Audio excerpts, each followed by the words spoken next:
네, 오늘 아침 뉴스의 맥을 짚어드리는 시간 뉴스연구소죠. CBS 조태임 기자 또 김준일 시사평론가와 함께합니다. 안녕하세요. 안녕하세요. 예, 조태임 기자 오늘 첫 뉴스 뭐부터 볼까요? 네, 1인 1표제 통과 정청래 리더십은 어제 중앙위원회 표결이 있었는데 네. 2달 전에는 부결됐는데 이번엔 통과가 됐습니다. 네, 맞습니다. 중앙위원 590명 중에 515명이 투표에 참여를 해서 찬성이 312명, 반대가 203명인데 그 비율로 보면 찬성이 60, 반대가 40%라고 볼 수 있어요. 말씀하신 것처럼 지난 12월에 그 정족수 미달로 한 차례 부결됐던 안건이어서 이번 가결로 이제 정 대표 입장에서는 좀 한 고비를 넘겼다라고 예. 볼 수 있는데 어제 그 결과 발표 직후에 정청래 대표 간담회를 가졌어요. 그러면서 이제는 당원들이 공천하는 시대다. 개파 보스의 눈치를 안 봐도 또 그들에게 줄 서지 않아도 된다. 이런 얘기를 했습니다. 그런데 이제 좀 이 수치를 자세히 들여다보면은 아슬아슬했다고 볼 수 있어요. 그러니까 찬성률이 좀 생각보다 낮다는 거거든요. 60%인데 네. 이거는 이제 따지고 보면 낮다. 네, 맞습니다. 그리고 이거가 좀 특이한 게 제적 과반 기준으로 이제 투표가 가부가 결정이 되거든요.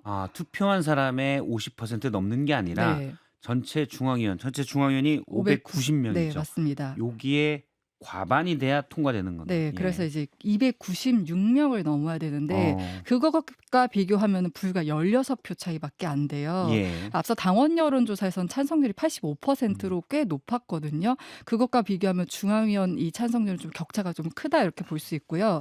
이번 투표 결과를 놓고는 이제 1인 1표제에 대해서 당위성 때문에 이제 통과될 것이라는 전망은 되게 많았고 또 이번이 어떻게 보면 재수인 거잖아요. 두 번째니까요. 예. 그래서 이제 통과될 것이라고는 예상 많았는데 그래서 이제 봐야 될 것이 찬성률이 중요하다 이런 얘기를 했었거든요. 그래서 이 찬성률이 낮다는 점은 좀 정 대표 입장에서는 뼈 아프지 않을까 싶습니다. 예. 민주당 내부 분위기는 어떻습니까? 안 그래도 어제 간담회 때 정청래 대표한테 그 낮은 득표율에 대한 이제 질문이 나왔어요. 근데 정 대표가 축구 경기에서 1대 0으로 이기나 3대 0으로 이기나 이긴 것이라 이렇게 답을 했거든요. 제가 그래서 어제 끝나자마자 당내 관계자 통화해봤는데 좀 생각보단 낮게 나왔다. 합당 때문에 좀 낮게 나온 것 같다 이렇게 평가는 하더라고요. 어제 근데 투표 결과 이후에 이현주 최고위원실에서 이제 하나 공지를 했는데 그게 좀 저는 인상적이었거든요. 예. 그러니까 아까 말씀드린 것처럼 제적 대비 이제 과반에 이제 가결이 되는 것이기 때문에 이 이현주 최고위원 주장은 투표자 중 찬반을 표기하는 게 아니라 제적 인원 대비 찬반으로 표기하는 게 맞다 이런 얘기예요. 그러니까 제적 인원 대비 찬반을 하면은 590명 중에 312명, 그러니까 52%가 찬성을 했다 이렇게 봐야 된다는 거예요. 예. 아까 60%대라고 했잖아요. 그것보다는 더 낮게 이제 찬성률이 낮다고 이렇게 보는 것이고요. 이현주 의원실의 그런 공지는 간신히 맞습니다. 가결이 된 거니까 네. 그런 메시지를 지도부가 좀 감안해라 이런 거군요. 그렇죠. 맞습니다. 그런 의미를 좀 축소하는 것이라 볼 수 있고요. 그래서 이번 결과에 대해서는 1인 1표제 자체보다는 정 대표 리더십에 경고를 했다 이런 얘기들이 나와요. 그 정 대표 그 전격적인 합당 제안 그 최고위원들 사이에서 왜 그 공개 충돌했던 더 민초 그다음에 그 친명계 외곽 조직까지 이제 집단적으로 반대하는 상황이잖아요.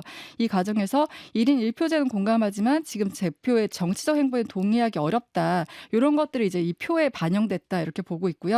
어제 결과 나와서 이제 그 합당에 반대하는 의원과 통화를 해봤는데 원래 한 70% 정도 나왔어야 됐는데 예. 60% 뭐 이현주 최고위원 주장대로 50%대 찬성률인데 그렇게 보면은 결과가 되게 안 좋다고 볼 수 있다.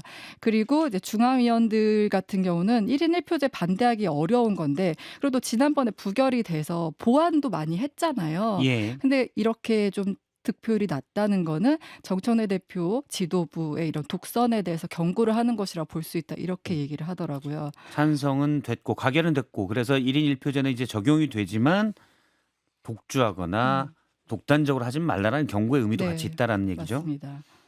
음. 그래서 이제 정 대표 측은 이제 그 반대하는 의원들을 만나면서 좀 여론전에 나서는 모습인데요. 예.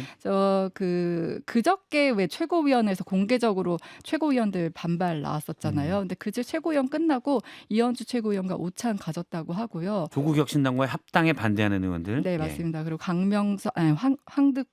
강득구 황명석 최고위원과 연쇄적으로 오찬 가졌다고 하고 또 내일은 이제 초선 의원들 이제 만나고요. 그리고 정 대표가 그러니까 문정복 최고위원에게도 좀 반원의 수위를 자제하라 이런 요청을 했다고 하고요. 당내에서도 이거 분위기가 좀 격화되니까 좀 차분히 좀 논의를 해보자 이런 얘기들도 있다고 해서 오늘 재선 의원들 오전에 그 합당 관련해서 논의를 하게 됩니다. 예, 알겠습니다. 김준일 평론가와 좀 더 짚어보도록 하겠습니다. 예. 일단 1인 1표제 그 논란이 됐던 1인 1표제가 이제 가결이 됐어요. 예. 예. 그 조탱 기자가 잘 설명해 주셨는데, 그러니까 지난번에는 그냥 찬성률만 보면은 74.8이었는데 이번에 60.58이었고, 그러니까 투표자 수가 확 늘었어요. 그러니까 지난번에는 투표자가 373명만 투표를 했는데 이번에는 515명이 그러니까 투표를 했으니까 예. 지난번엔 좀 무관심 속에 보이콧도 있었다면 이번에는 찬성을 하든 반대를 하든 중앙위원들이 다 들어와서 했다. 이렇게 보시면 될 거니까 중앙위원이 590명인데 515명이 했으니까 투표율이 굉장히 높은 거예요. 그러니까 많은 거죠. 많은 거예요. 그래서 과거의 전례를 봤을 때도 그렇고 상당히 이게 이제 격전지가 됐다라고 보시면 될 것 같고요. 저는 이제 이거를 보면서 이재명만 합니다가 아니라 정청래도 합니다. 어. 그러니까 정청래 대표가 본인이 원해가지고 지금 안 된 게 거의 없어요. 예. 본인이 원하는 방향으로 지금 당을 다 이끌고 있거든요.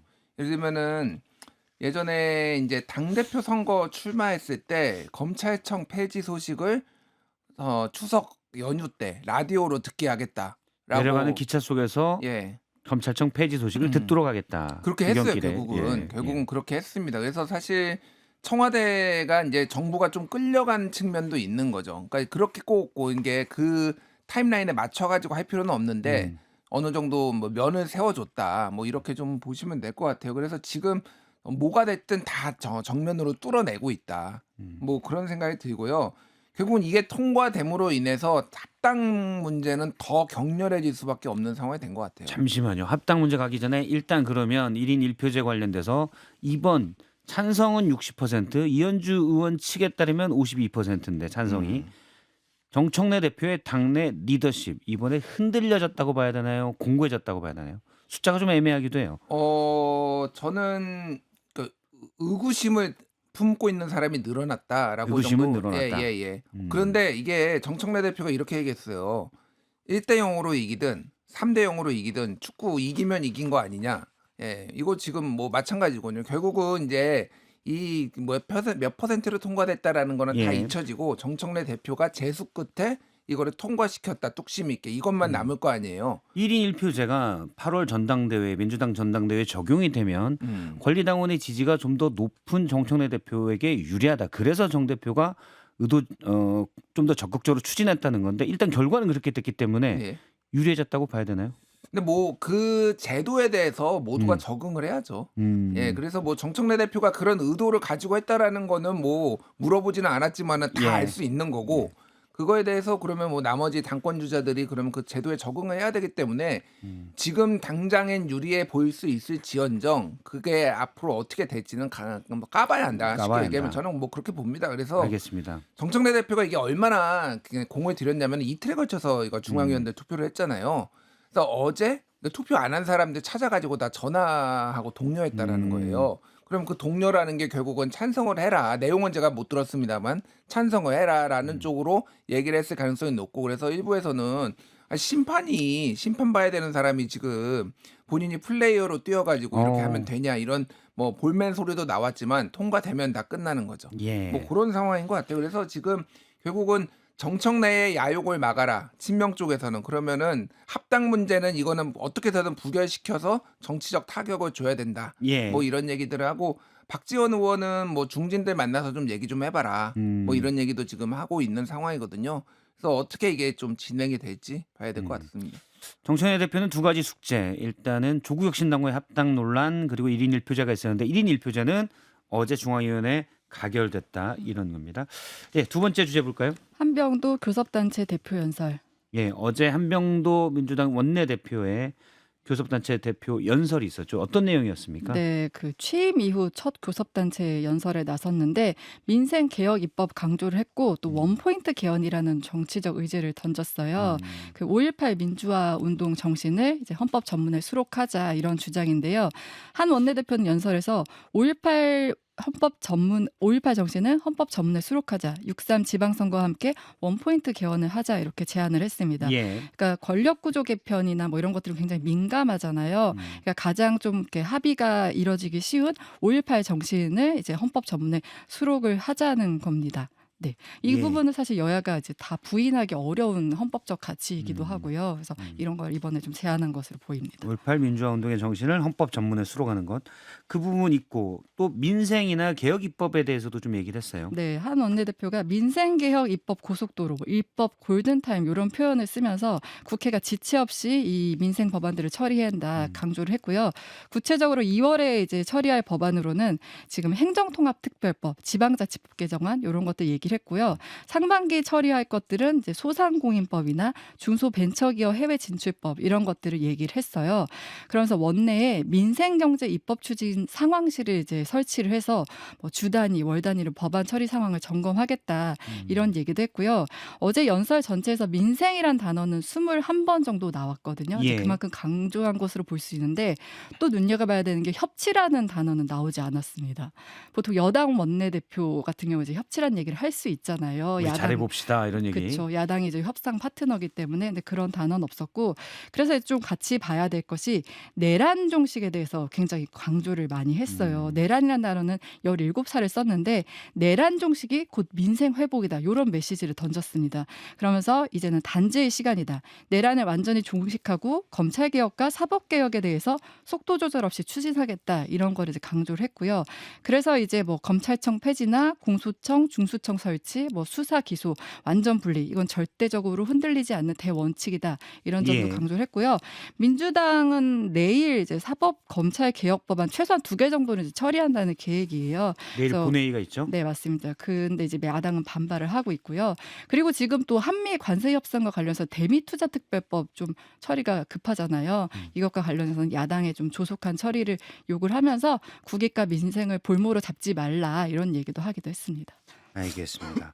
김준일 평론가 일단 여당의 예. 한병도 원내대표 교섭단체 대표 연설을 보면은 개혁 법안 쪽에 좀 더 방점이 민생도 하겠다고 했지만 있는 것으로도 보여요. 어제 연설에서 뭐 내란을 12번 얘기하고 협치는 한 번도 얘기하지 않았다. 뭐 이런 분석도 나왔어요. 그래서 좀 더 이제 개혁 그리고 뭐 극우 강성 인사 아마 고성국 씨를 뭐 염두에 둔 것 같은데 이런 예. 사람들 영입했다. 뭐 이런 것도 좀 지적을 하고 뭐 그래서 뭐 전두환 사진을 당에 걸면 내란 갤러리냐 이런 표현도 있었던 것으로 예. 알아요. 그래서 좀 야당을 좀 밀어붙이는 모습도 있었는데 그 이후에 이제 앞으로 이제 법안들 처리할 내용들을 조금 그 원내대변인이 설명을 했어요. 김현정 원내대변인이.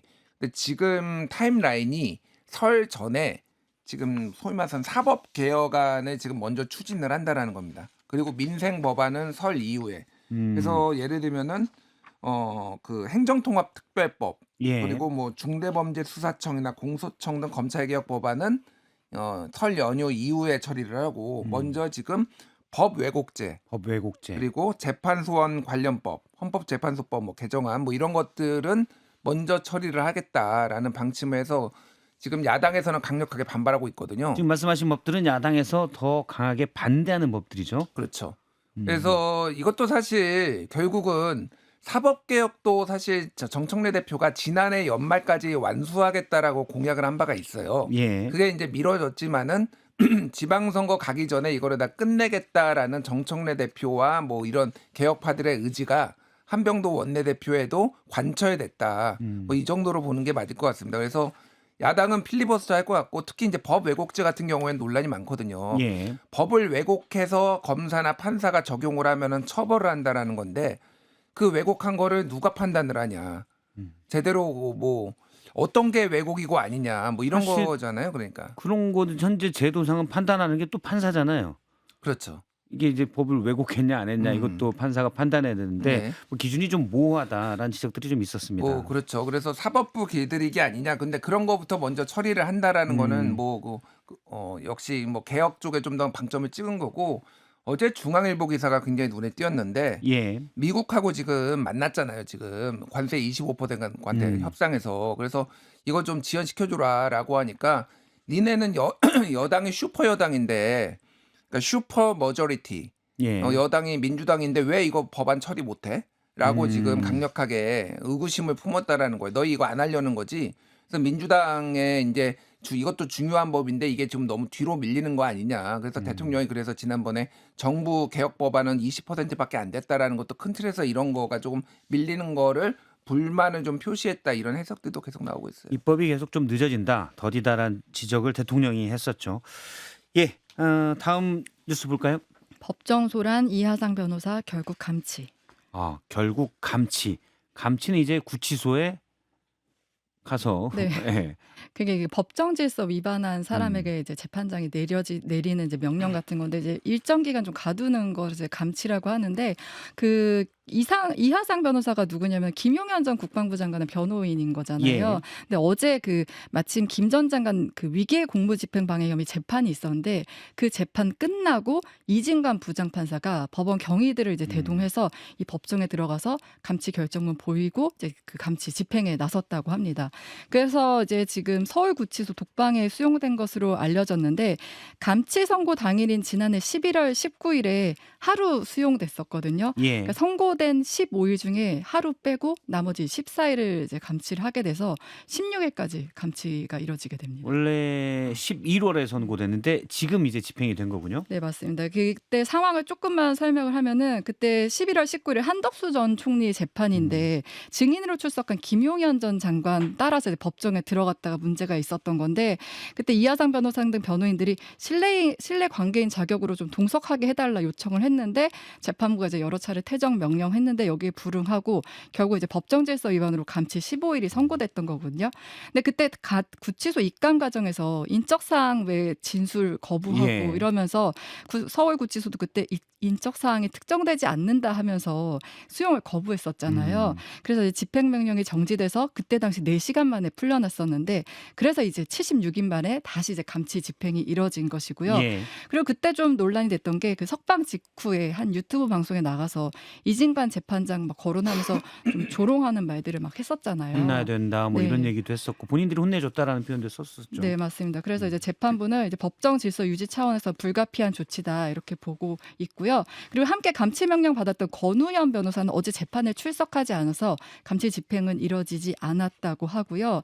그 변호인 측 입장은 이렇게 법관이 다른 사건의 변호인을 인신 구속하는 것이다. 대한민국 사법 역사의 오욕으로 기록될 것이다. 이렇게 반발하고 있는 상황입니다. 예.